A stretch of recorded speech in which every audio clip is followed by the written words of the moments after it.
महाराष्ट्र के पूर्व गृह मंत्री और एनसीपी नेता अनिल देशमुख लगातार 5वीं बार उन्होंने ईडी के समन को नज़रअंदाज किया है। उनके साथ उनके बेटे ऋषिकेश देशमुख को भी बुलाया गया था, लेकिन वो भी यहाँ पर नहीं आए और उनकी जगह पे उनके वकील आए हैं इंद्रपाल सिंह, और जो बता कर गए हैं कि अनिल देशमुख यहाँ पर नहीं आ रहे हैं। अनिल देशमुख कहाँ हैं ये पूछने पर उन्होंने लोकेशन को स्पष्ट नहीं किया, लेकिन ये कहा कि हम यहाँ पर एक्सटेंशन मांगने के लिए, अपील करने के लिए आए हैं। तो अभी वो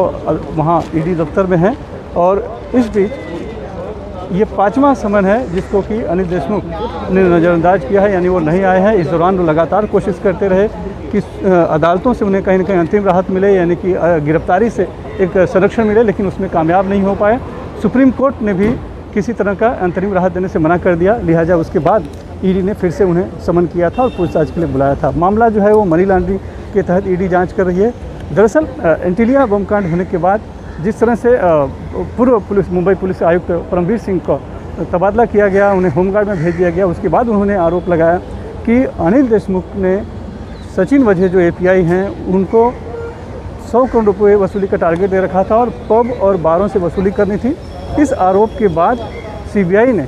मामला दर्ज किया और उसके सीबीआई के एफआईआर दर्ज करने के बाद ईडी ने मनी लॉन्ड्रिंग के तहत जांच शुरू की है। उसी के तहत इन्हें तलब किया गया है, लेकिन वो आ नहीं रहे हैं। इस दौरान ईडी का ऐसा दावा है कि जांच में ये पाया गया है, सचिन वजह के हवाले से भी जो जानकारी मिली है और कुछ ऐसे तथ्य और सबूत मिले हैं, बयान मिले हैं, जिससे ये स्पष्ट हुआ है कि पब और बार वालों से तकरीबन 4 करोड़ 70 लाख रुपए की वसूली की गई थी, जो रकम कुछ फर्जी कंपनियों के जरिए, शेल कंपनियों के जरिए अनिल देशमुख के कुछ जो संस्थान है वहाँ तक पहुंची है इस तरह के। और ऐसे ही बहुत से और सबूत मिले हैं कि किस तरह से पूरा का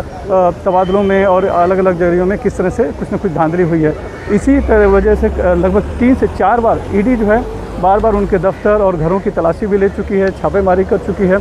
2 संपत्ति उनकी जब्त भी की गई है और बार बार बुलाया जा रहा है कि खुद आकर अनिल देशमुख जांच के लिए हाजिर हो, लेकिन वो पूछताछ के लिए अब तक आ नहीं रहे हैं। कभी वो दस्तावेज न मिलने की बात कर रहे हैं, कभी अदालतों के दरवाजे खटखटा रहे हैं, लेकिन अभी भी उन्हें राहत नहीं मिली और बार बार उनका यही कहना है कि पूरा मामला जो है राजनीति से प्रेरित है और उन्हें इस तरह से फंसाया जा रहा है। उन्होंने कोई भी गलत काम नहीं किया है। लेकिन जहाँ तक बात है ईडी की जांच में सहयोग करने की, तो ईडी अब ये कह रही है कि